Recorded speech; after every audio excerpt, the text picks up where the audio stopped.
Hello, everyone. We're live. Welcome to today's event. We're really excited to have you. Thank you so much for joining us this Wednesday. My name is Marta Chernova. I'm with the marketing team here at Epiphan Video, and I'll be the moderator for today's event. We'll be talking about how Microsoft was able to supercharge their hybrid event production, and we have a great panel of participants ready to answer your questions. I'm looking at Crowdcast where we're live. I'm seeing a lot of people saying hi. I'm seeing John Porterfield, Felix, Brad, Mike, Kurt, Marcos. Welcome. Feel free to use the chat. Let us know where you're watching from. This is great. We're also going live on LinkedIn. Our moderators are looking at both platforms. So if you have any questions, just drop that into chat or into the Q&A section on Crowdcast, and we'll be sure to get to all of those questions closer to the end. So I'll just give a few more minutes for people to filter in. I'm looking at those live participant numbers. Those are going up, which is great. Now, I know we want to get to the good part. I just have a few notes before we get started. So first of all, yes, this video will be available on demand after. Same URL as you have in your browser right now. On Crowdcast, you will notice some polls popping up every once in a while. Feel free to go ahead and weigh in on those. Again, use the Q&A section to ask your questions for any of our panel participants today. And also, we have a really special layer of interactivity planned for you today. You can call in and be a guest on our show and ask your question live. This is regardless of which platform you're watching from. We'll have a link available for you closer to the end, closer to the Q&A. Go to that link, join a Microsoft Teams meeting. Bam, you're going to be live. Don't worry, we won't plop you right in the middle of this production. We'll take you to a green room first. It's going to be great. So those are my housekeeping notes. Let's get to the good part. As I mentioned, we'll be hearing today from the experts who are involved with hybrid production at Microsoft. And to help me tell this story, I want to welcome my good friend, Nick Milani, who, among many other things, is also a workplace technology expert. Nick, welcome. Hey, Marta, great to see you. Thanks for having me on today's call. It's a pleasure. So, Nick, why don't you tell us a little bit about how today is going to be structured? Yeah, so, one of the things we're trying to do is frame out this conversation in a way that's impactful for the folks that are joining and to think about these in general terms. And so what we've done is we've framed our guests out in kind of the role they play. And so today we'll be joined by the owner. That's the person that's brave enough to raise their hand, to suggest there's a different way of doing things, and a new and more impactful way, than volunteers and wants to improve that experience. We'll talk to the producer. They're the person that ultimately has to make it happen, right? I always imagine it's like that scene in Apollo 13 where they dump all the parts on the table and they got to figure out how to make all these things work together and create an outcome. And then we'll be joined by the hero, as we're calling it. The hero is the person that's really the content owner, the person that wants to look good, feel good, sound great in those types of events. And in the case of this event, we've got an astronaut carrying on the Apollo kind of language. And so we're going to be hearing from the owner, the producers, and the heroes of these types of events, and really breaking down how to make a world-class hybrid event. That's right. And to demonstrate each role, we've brought together people from a recent GPS All Hands event at Microsoft. And we actually have a little video just to give you guys context into what that event looked like. So let's roll the tape. Microsoft has always been a company that allowed you to work from anywhere and be your best from anywhere. And so video experience have been a game changer for us. As a leader of the business, you want to have a certain brand image, you want to be very professional and really showcase what we can do as a company. There's a lot of work that goes on behind the scenes to make sure that these events go off without a hitch. Epiphan Connect makes the broadcast and production experience much easier. It's a deep Teams integration that extracts the video and audio feeds from within a Teams meeting and pushes them to familiar live broadcasting tools. That means as a producer, you can focus more on the content that you're delivering. And for a participant, all you need to do is dial into a Teams meeting. But it really was the Apollo moon landing that captured my imagination and made me start to dream about wanting to become an astronaut myself. It really felt like you were watching a television show. It gave a little bit more production value. It really created that feel of something special, something better. We received nothing but positive feedback about Epiphan Connect. Our viewers are able to connect with our message, and we're able to deliver messages with confidence. One of my colleagues turned to me and said that was the best virtual event that he has attended at Microsoft. He didn't have the context of what was happening behind the scenes. He just experienced an amazing event, which was pretty cool.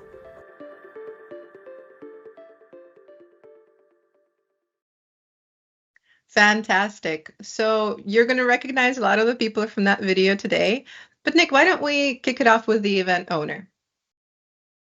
Yeah, the event owner is the person that I talked about that raises their hand, right? So the person that volunteered to kind of step forward. In that case, it was Brody Langley, who's joining us today from his place in outside of Toronto, Canada. Brody, thanks for joining us. Yeah, thank you, Nick. It's a pleasure to be here. We saw the case study. Let's maybe just add a little context for what is a town hall at Microsoft and what does it mean to our audience and as the owner of that kind of event? Yeah, so in this case, we were hosting one of our monthly global partner solutions all hands. So this happens once a month. It's an opportunity for us to get together, share critical business updates, celebrate milestones and awards on our team, and then showcase some of our partners and align on strategy for the month ahead.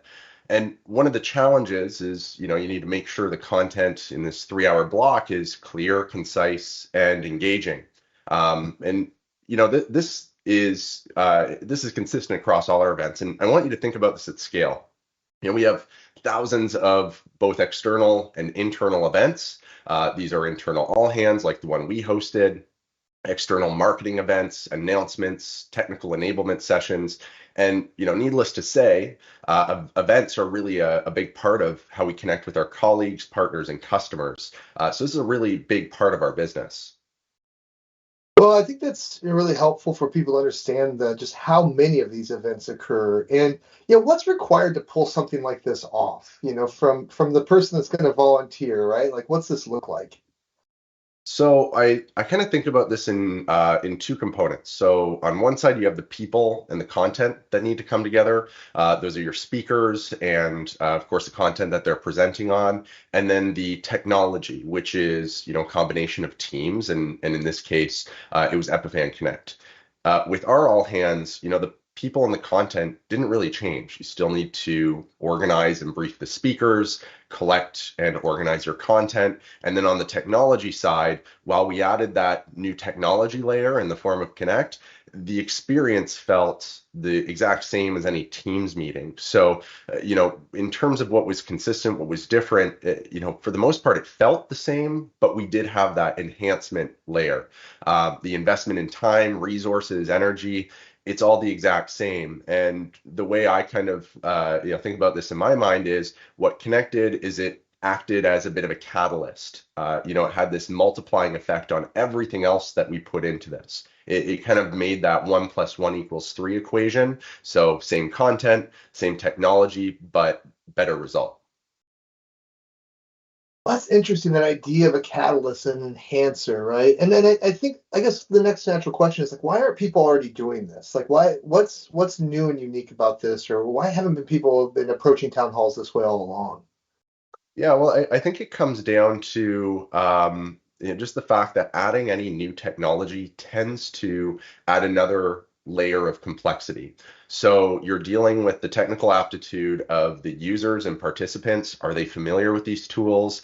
You have a large internal or external audience in which you need to show up well for. And so it's this risk reward equation. And typically, we tend to be risk averse, and we want to err on the side of caution going with something that's familiar. The beauty of this is it is familiar. It feels and acts the same as any other team meeting would. And you can really stick that landing without worrying about all the other variables, nuts and bolts that tend to go into adding that technology layer in. That's a great point. And like, how does that contrast with past events for you and your colleagues? Like, how's that different? Yeah, well, I think of this in kind of a few different eras of our live events. We had the pre-pandemic era where we designed events for the in-person experience, and then we allowed people to dial in, right, or virtually dial in through a bridge, and it wasn't really designed for those people who were remote. They were kind of like these second-class citizens. And then you shift during the pandemic to 100% virtual. Everything is designed for the virtual experience, and people dialing in from different parts of the world, different parts of the country. And now we're emerging into this new era, which is hybrid. And in the case of our event, it was the very first hybrid all hands that we had hosted here in Canada. And so we needed something that allowed us to bridge that gap between the in-person era and the virtual era, while being inclusive of the people who were participating, the people who were viewing, and ensuring that everyone had a consistent experience regardless of where they were. It was a great day, by the way. It was, participating and being there and having that in-person element, but also knowing that the remote folks were connected in and engaged. I hadn't framed it out in my own mind as like the first real hybrid event, but it is in that sense. So that's my aha from this. What's your big aha? What's your takeaway? What do you like? What do you kind of reflect back on that's interesting for everybody that's listening in? Yeah, well, I think you heard it in the case study. We had several folks who shared their feedback with us after the event, and many of them saying this was the best virtual event they'd experienced in their decades with Microsoft. And that's a huge compliment. I mean, we host the technology that enables a component of this. The big aha moment for me, I think there were actually two or three. One was when we concluded the event and everything went off seamlessly, without a hitch. When It's again, always when a you little stick scary, that, right? yeah, I mean, you want to stick that landing, right? And then when you do, you're kind of like looking around and thinking, okay, we did that. And that was the first aha moment. And then the second aha moment was having the pleasure of watching it afterwards and seeing it from a remote viewer or participant's point of view. And so those were really the two moments where I realized, wow, this is simple. It enhances the experience for everyone involved, and it doesn't add that layer of complexity. And so that's really what inspired me, even after planning and delivering all of this.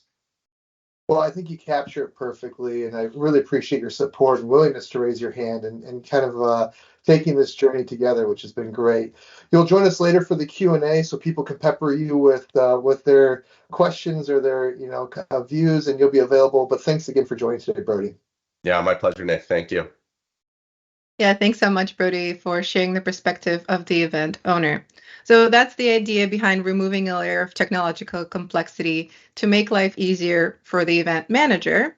Now, let's see if that resonates with the people behind the scenes, the producers who actually have to run around and, get the cameras, get the encoders ready. And to help me talk about that, I'm going to invite our very own seasoned producer, Dan Wallace. Welcome, Dan.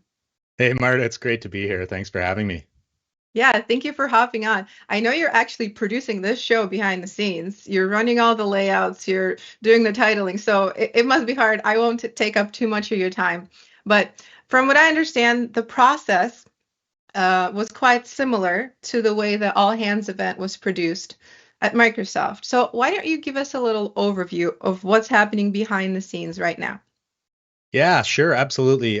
So why don't I just kind of pull back the curtain a little bit? I promised everyone I would reveal the secret weapon to how Microsoft pulled off their hybrid event. So why don't I show you how I'm doing this right now? And I've got a little behind the scenes camera here so you can see I'm actually just in my home office and I'm running this whole production right in my web browser.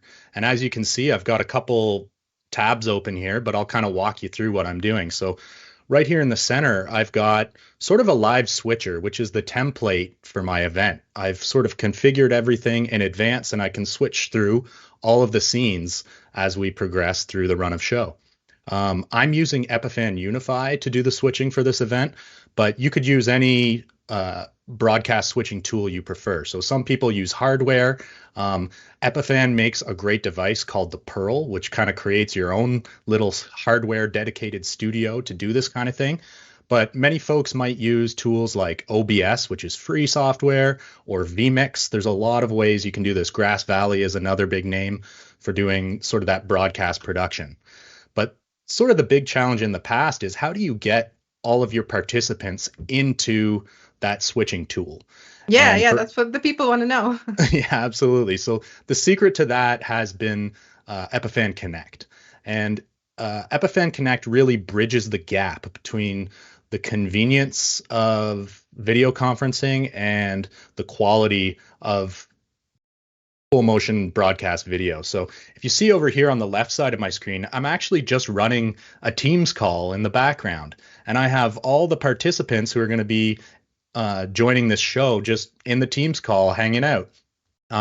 They're not in the show unless I switch to them, but I can extract them from this Teams call and bring them into my production very easily. Why don't I show you a little bit more about how I'm doing that? I'm going to share my screen. Just going to switch to a screen share. Okay, now you should be able to see my switcher. I've got all my layouts prepared in advance and I progress through them. But under the hood here, I'm going to show you the Epiphan Connect dashboard. Here in Epiphan Connect, I've got all my Teams meetings, and I've got a few different meetings going on. But let's look into this meeting. I can see all the participants who are in this meeting. And this is like a direct integration with Microsoft Teams. So it makes it really easy to see all the sources that I have available to me for my production. Down here, I can see you, Marta. I'm extracting your audio and video, isolated audio and video from Teams and bringing them in. I can see that I'm connected. The connection looks good. I can actually open up and see a few different sort of technicals and stats about what quality of video I'm pulling. If I wanted to play around a bit, I could turn your camera off. I could turn your camera back on very easily. I'm in full control here with Epiphan Connect. Furthermore, like if I want to start extracting another guest, I can simply click the start button, and then I have some options of where I want to send that extraction. For the technical folks, you might be familiar with SRT, Secure Reliable Transport. I can use that. Or if you're using Epiphan hardware, like an Epiphan Pearl, I can directly pair my Teams sources into my Epiphan device. And here I can see all my Epiphan hardware. And I can also see my Epiphan Unify, which is like our cloud switching tool. I can see that webinar project right here as well. So a lot of options for, if you want to get into the details of the technical aspect of all this. But the biggest takeaway is that it's just super easy. It's as simple as clicking start, and then you're extracting sources right from Microsoft Teams. And you're saying you can do all of this from home? Like you don't even need to be on site to do any of this? Yeah, absolutely. I mean, with the Microsoft event, our colleague Jeremy Prudhomme was actually switching that event from Amman, Jordan. So he's like over a continent away. So the really cool thing here is like the latency is so low, and that's what we've come to expect with video conferencing: low latency, immediate connection. That hasn't always been the case with broadcast. So being able to take sort of the advantages of video conferencing and port that over into broadcast video, it's really huge, and it's really been sort of bridging the gap. It's been the missing link. So it's great. Yeah. And I hope everyone's enjoying the show. Yeah. And in case people are wondering how we're planning to bring on live guests later on, this is the answer. This is how. So Dan, I know you have a lot of experience with this. You mentioned Jeremy. I think you got a chance to talk to him and the other producers involved in the Microsoft event. Yeah, so I had a chance to catch up with a couple different folks who are involved in the Microsoft event. Right off the top, we had Joe Drake, and he is the AV and IT technical consultant that was working with Microsoft for that event. And he's done a lot of events with Microsoft, and he kind of comes from a live events background. And then we also have Jeremy Prudhomme, who's a video producer, and he was kind of in my role right now. He was in that role for Microsoft. So why don't I play back? I've got a little video here that just gives some context to their perspectives of operating a hybrid event. So we could take a look at that now. Let's roll it. some of the pain points, the biggest pain points that you're seeing right now? Well, I think a lot of heroes came out of the pandemic. That guy that can kind of wrangle a bunch of people on a Teams meeting, get the content sorted, and make sure that you bounce from person to person the right way. However, we're moving past that now, and those people just don't have the bandwidth to do that kind of thing anymore. And people are still expecting the same kind of result. Without having that expertise in the room or the additional hardware, there's a confluence of expectations that everybody seems to have. And then you have to be the technical guy that walks in a room and says, that's a $10,000 show. You have a $2,000 budget. I'm sorry, guys. More importantly, I think the knowledge gap is widening very fast. The amount that you need to know about network infrastructure in order to do a basic AV job now has skyrocketed. People are returning to the industry and they're going, what has happened while I've been gone? Hybrid has done a lot. In the past, you would have, you might have an AV company depending on the size of your whole production. And then you would have the video production company or the video producer that would, be in the room and produce everything. And then you would have multiple laptops to create these feeds coming in for each guest. Now, you just need one producer and then you bring in everything from Connect.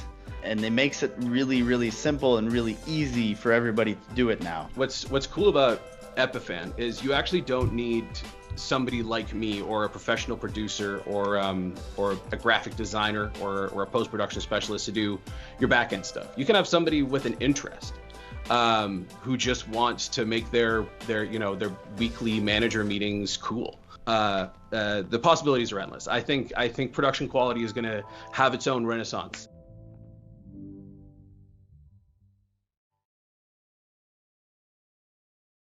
Fantastic. Well, thank you for putting that together for us, Dan. Thank you. I'm going to let you get back to producing the show. I know it's a challenge to do both things at the same time. Okay, thanks, Marty. All right. Okay, so we actually have Joe and Jeremy waiting in the wings. They're going to be here for the Q&A portion. So if you have any questions for our producers, please put those into chat on LinkedIn or into the Q&A section on the Crowdcast. And better yet, you can call in live and ask your question live. Right about now, you're going to see up on the screen a URL, epiphan.com/live. Go to that URL, you'll see a button. You're going to be joining a Microsoft Teams green room. We won't throw you right into the production right away, we promise. And our producers are going to take real good care of you, tell you the instructions, tell you what to do. So if you have a question, go ahead and check that your camera and microphone are working correctly. And right now is the perfect time to come up with that question because this is the guest we've all been waiting for. This is the part where we're going to be talking about the experience of the talent of the participant, right? So for them, having an easy experience joining and delivering their message is really important too. And to help me talk about that, I would like to invite one of the key guests of the event, the star of the show. He's a business coach, he's a seasoned keynote speaker, and he's a former NASA astronaut and International Space Station commander, Dr. Leroy Chiao. Welcome, Dr. Chiao. Oh, thank you. Great to be here.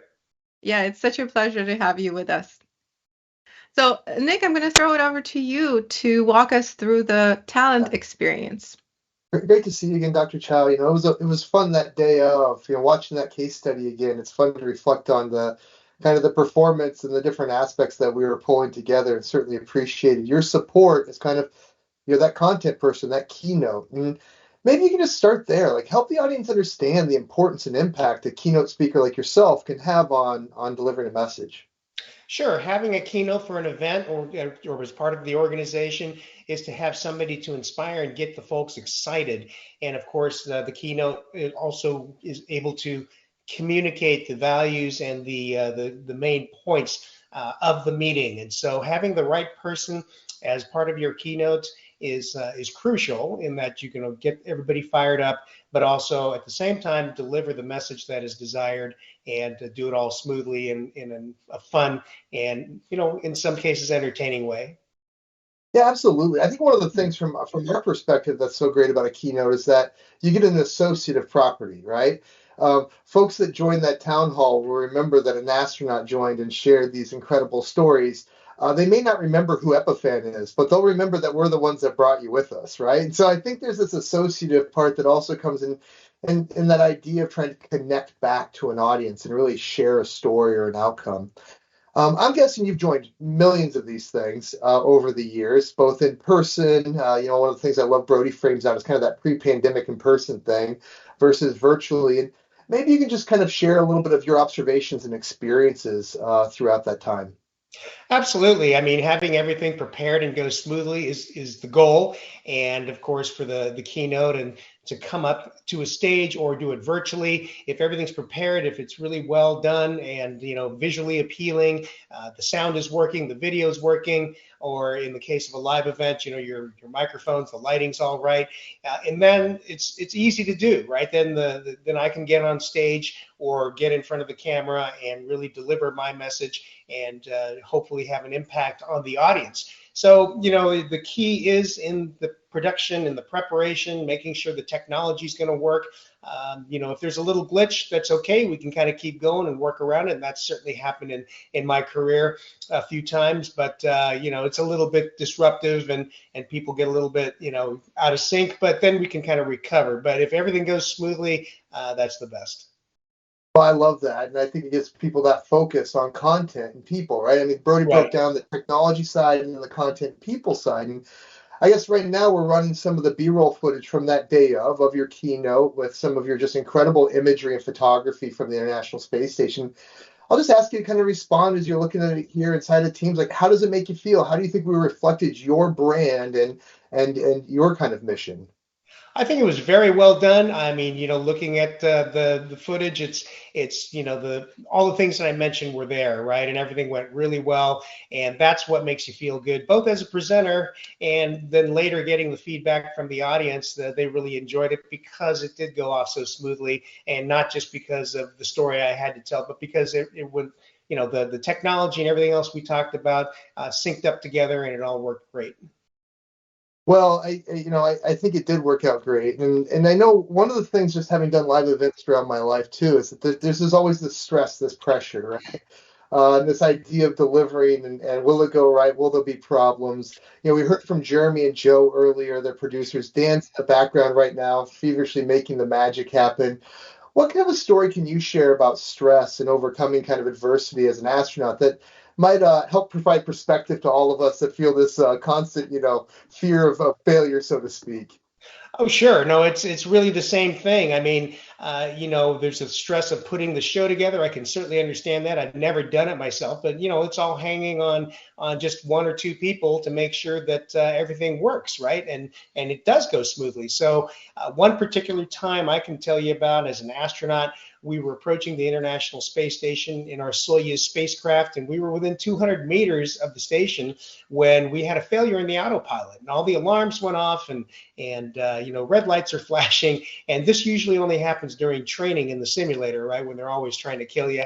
But on flight day, usually everything's quiet, and there are no malfunctions, no serious malfunctions. Well, in this time there was. We were very close to the station, and the autopilot, instead of slowing us down as we got closer, started speeding us up, and also started a left yaw maneuver. And so we started losing visual sight of the station. So very dangerous situation. We could have easily collided with the station, which would have been probably certainly catastrophic for us, but also could have put a hole in the station and been catastrophic for the crew on board.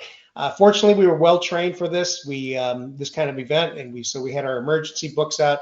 We did all the things we were supposed to do. We took manual control, and we got the ship stopped 50 meters from the station, and then got the approval to go in and do a manual docking at night to the station. So it's the kind of thing that similar to, well, just about anything where, a lot of people are depending on you. And in this case, it was a little bit of a life and death situation, but it doesn't diminish the stress that people who produce shows and produce these kinds of events feel, because it is all hanging on you. And a lot of people are going to be let down if you don't get it done right. But stress, whether it's during space flight or producing a show or anything else, it's very real. And hopefully you kind of rehearsed and you're trained, you know how to deal with it and bring it to a good conclusion. Well, I love that. Thank you for sharing. Just incredible. And I think the thing that you come back to is the teamwork, the training, getting back to like the checklist and how everybody functions. And I think there's an element of that we're learning in this live event space of making things more repetitive, having tools that everyone can kind of plug in and know their role and support each other. Because it certainly is about that. That's thank you so much for sharing. Okay, well, I don't want to stay in between us and more questions for you. I really appreciate you joining. I'll bring Marta back and we'll keep moving on here. Yeah, Leroy, thank you so much for that story. Talk about intense. I don't know what I would have done in that situation, but that's probably why I'm not an astronaut. So if anyone else has any other questions for Leroy, please pop those into chat. Leroy's been really generous with his time, so we're going to fire through questions for him first, and then we're going to move on to all the other questions. So let's do a quick recap of what we talked about today. So we demonstrated the different roles that are involved in producing a hybrid event. We talked about the event owner, the producers, the talent, and we talked about the overall idea of just simplifying life for all of them through the use of technology. And now we can open up the discussion to everyone, sort of have a little round table and move on to the questions. So once again, if you guys want to join live, epiphan.com/live, click the button, join us as a guest. So why don't we ask some questions? I'm looking at our question list here. So, okay, here's a question for Leroy. What are your biggest challenges as a remote guest, as joining as a remote guest? As a remote guest, as you know, we want to try to have as impactful of an experience for the audience as possible, and so it's difficult to recreate that virtually, right? I mean, when you get up on a stage, everyone's excited. You can feel the energy of the rest of your peers in the audience, and so it kind of builds on that. So the challenge in doing a remote or an event where I'm in front of a camera is trying to have that same impact, and it helps a lot when all the things that we talked about previously, everything that's done smoothly. The visuals are very nice and crisp and attractive. The lighting's good. Microphone and the sound are good. Everything goes off without a hitch. That certainly helps. And it's a little bit of a challenge for me as the speaker or the presenters because I'm not reading the audience. I don't get to see the real-time feedback that I would get if I were on a stage and live. But however, it's something that during the pandemic we all learned how to deal with, and so it's not a showstopper by any means. Not a big deal, but I just assume that everyone's having a good time. Do you have an example of like a really terrible joining experience that went totally wrong, and maybe an easy one just to contrast that? Sure. No, I mean, and I don't have a specific example for that, but I've had virtual events where there's been tech problems, where the connection not on my side, but on the other side went down, or the videos weren't playing right and they were being distorted on the, I was interrupted saying, hey, the videos aren't playing right, or there's a little sound problem. And so, we can adjust. Of course, we do adjust in real time. And if we can't get it fixed, then I'll just say, okay, well, I'm just not going to play that video and kind of keep going. Right. So those are the ones that don't go as smoothly. But thankfully, and those are pretty rare. That really doesn't happen very often. Technology is pretty good these days. The ones that go best, that's the majority of the time. Just like the one Microsoft event we had earlier, more recently, where everything just kind of was very crisp. The visuals were great. The technology worked, and everything went off perfectly. Fantastic. Thank you. Nick, do we have any other questions for Leroy, or should we hop on to the other questions? I think it's always interesting about joining these events, right? Because I think there is a fear of the technology getting in the way. One of the things we're trying to test with this event is to bring in live guests, and that's something that I know is there's an analog to radio, the good old days of radio, right, where we used to be able to join into a sports talk show and join and participate. And we're trying to run that now. And it's interesting to see that, how people are kind of afraid sometimes. They're afraid to like raise their hand. They're afraid to step forward. And I think a lot of times, going back to what Brody said earlier, it's the technology getting in the way of it. It's because people are fearful of those challenges they might face. And so as we continue to remove those barriers of technology, I think it's an opportunity for us. And Leroy, I hear a little bit of that in your kind of comments about joining these. And for you and your kind of, as a professional keynote speaker, like the ease of your ability to get into these things and share your story, ultimately makes your days a lot easier, right? Your life. Oh, absolutely. Sure. Yeah, you bet. Yeah. So, if somebody's out there that wants to try to join us on the call, try to join us in. If you don't, we'll keep moving on to the rest of the panel. I'll let Leroy enjoy the rest of his day. Again, I think it's really appreciate you being here and joining us and providing your perspective on what it means to join events and the importance of it. Yeah, it's my pleasure. And, today, as usual, for an Epiphan and Microsoft event, it seems to have run perfectly. And so it's my pleasure to join. Well, thanks so much. Thank you so Leroy. much.